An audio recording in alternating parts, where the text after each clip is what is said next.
Matt with the Reflections Vapor. Promise you guys a review and a mod tutorial on the Aqua V2. Kind of going to show you guys what all's in the box, what we get here, and then we're going to tear it apart and mod it, turn it into the Kayfun V4 orchid and RDA killer that I think it can be. First we'll do an unboxing, kind of just give you an idea of what the parts are and what it does, and then we'll get into tearing it apart and making it the atomizer that I think it should be. So this is the Aqua V2. This is the Tobacco clone. I'm pretty sure that Tobacco is actually making the originals. Futun did sell the design specs to China to mass produce for themselves. So I think it's an authentic, but I could be wrong. Either way, you can get one of these for anywhere between $25 and $40. This is the Addy with the PMMA base.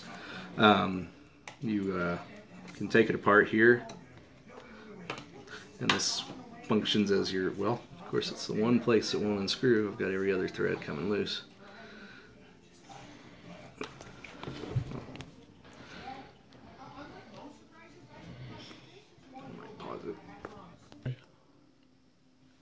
Alright, so I'm going to reveal the build deck. This also functions as your airflow control. You can kind of see the air hole kind of exposed there. As you continue to unscrew it, you reveal the build deck. One other cool thing about this, it's like, dropped a screw here, it's like the Kayfun V4, as you can work on your build while keeping your tank filled. You don't have to drain it. So you can see dual post, you can do dual coils, you got your, get my pointer, you can do your dual air hole builds on both posts. What we're going to do is we're going to take the single air hole, we're going to go through to the other side, double the airflow, and we're going to open up these air holes a little bit. That's going to increase the airflow. Of course, we can always adjust it with the air control ring here. Also, I'll let you guys kind of have a look, hopefully it'll focus. The bell in there, very similar to a Kayfun. It's very tight, so it is a flavor monster. I think all of y'all will enjoy that. If you're using corrosive juices, it does have a stainless tank section, or if you just don't like the aesthetics of PMMA, this will be for you. And it also comes with an RDA top cap. And I found this pretty interesting because, one, you have an off-centered drip tip hole, or 9mm, 10mm hole, and then you get bottom feed airflow. It's got an air hole, or the gap here, to go over your air hole for the bottom airflow. So you've got that going on. And then you've also got your air channels, and these are adjustable. You can turn them off and on. That's pretty much it. Oh, can go to hybrid mode. It comes with a little package of parts, and one of these parts is a hybrid positive pin. See if we can get in here and get that out for you guys. So here's the hybrid pin. What you can do is you can take this center pin off. That's for the standard 510 connection, and substitute it for this hybrid pin. And it should fit on all your 20x1 devices, Stingrays, Nemesis, the Origin, by Futun. All of those it will hybrid onto. So that's it in its hybrid mode. I haven't put it on hybrid on anything yet, just been playing with it, and it's stock mode, so I can do this review for you guys and take everything apart with you. So that being said, we're going to start taking it apart to do our modifications. So what you're going to need, something pointy tool. I use these just because they seem to be a little stronger steel than my particular pointy tool, but just a way to get these two top posts to unscrew. You just stick the point inside one of the wire catch holes, and that will begin to unthread it, and you'll just unscrew both of these off, and they'll set to the side for now.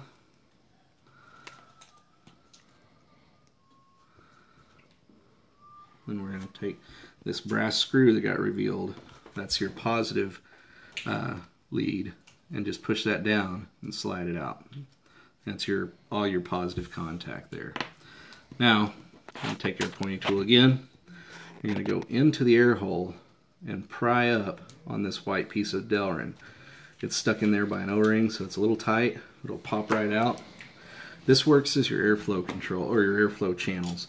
It will channel the air to the 2 air holes. I have done a little modding on this prior to the video.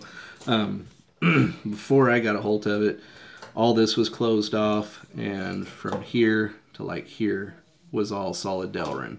I used a Dremel with a reaming tool to ream this out and ream this channel out. That's a 1/8 inch diameter.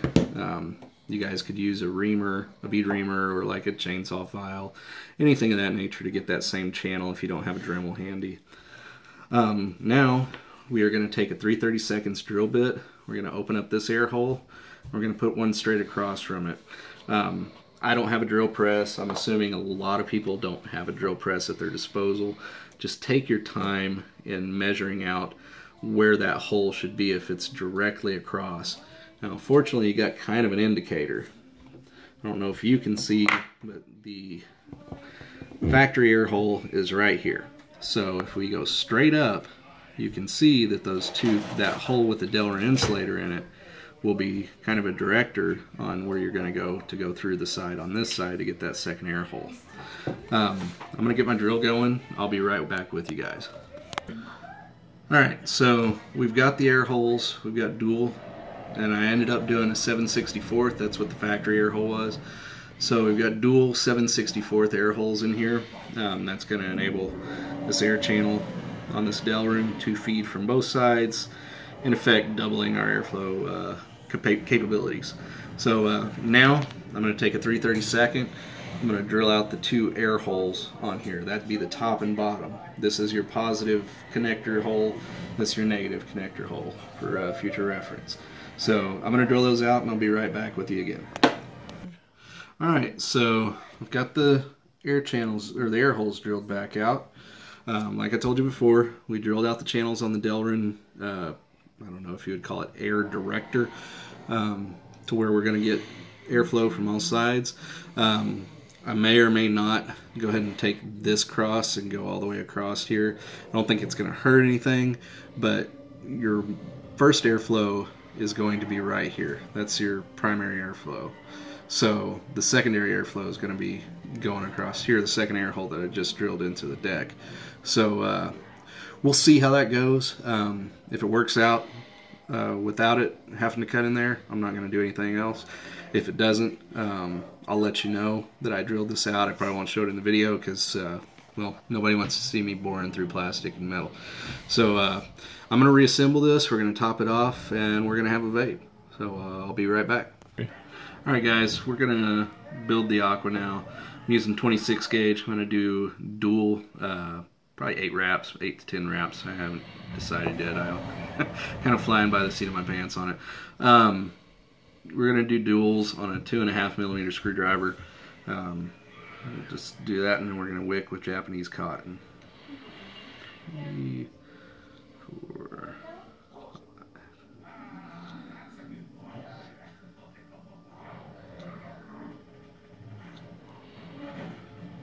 Okay, so we're going to do 10 wraps, it looks like. That looks like a nice size coil to reach on either side of that airflow. So here's 1.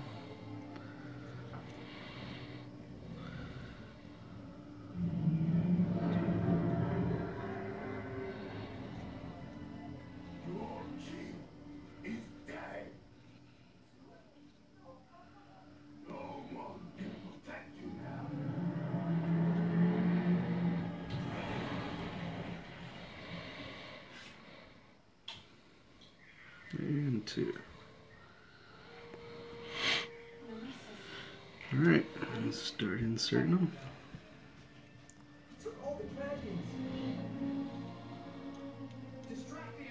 You want to get these really close to the post because this is a very small build deck, and you don't want that coil touching the outside of the chimney as it's being screwed on there. So just a forewarning on that. I'm trying to put screws in and I haven't got my second coil in.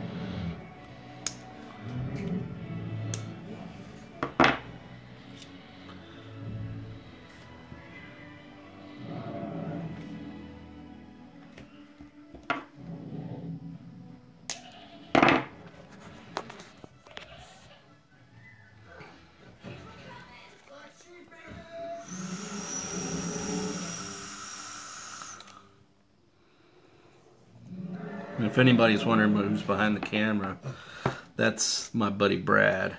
So he'll be kicking it with us tonight. I'm glad and thankful for his help, because this would be a real chore to film just setting my phone on the table. Yeah, it's me vaping back here.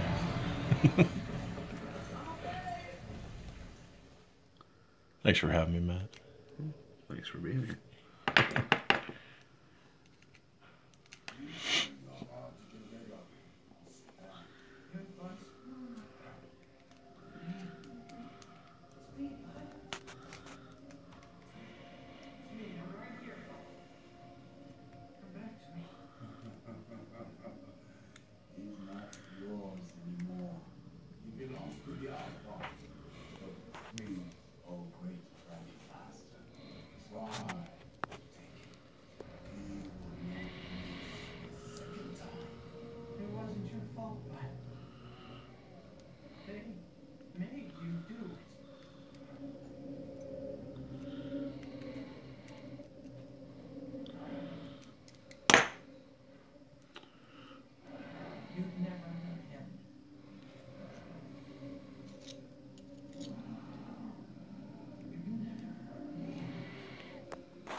Leads off, and we'll start pulsing it and getting these things nice and even.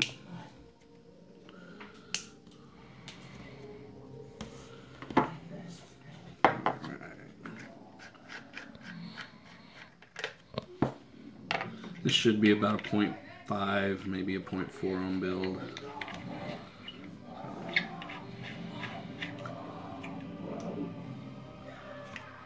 0.4.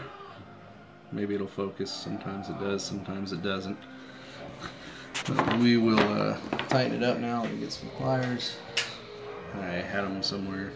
Here they are. Okay. Crank that up a little bit. Okay.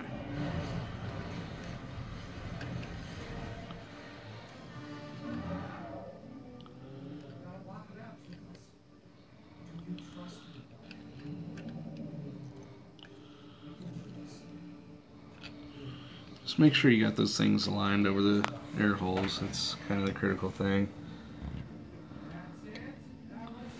So, see, we got them aligned. Got them glowing pretty evenly. I'm happy with it. So, let's get some Japanese cotton. We'll start wicking it. I'll be right back. Alright, so I've got some Japanese cotton.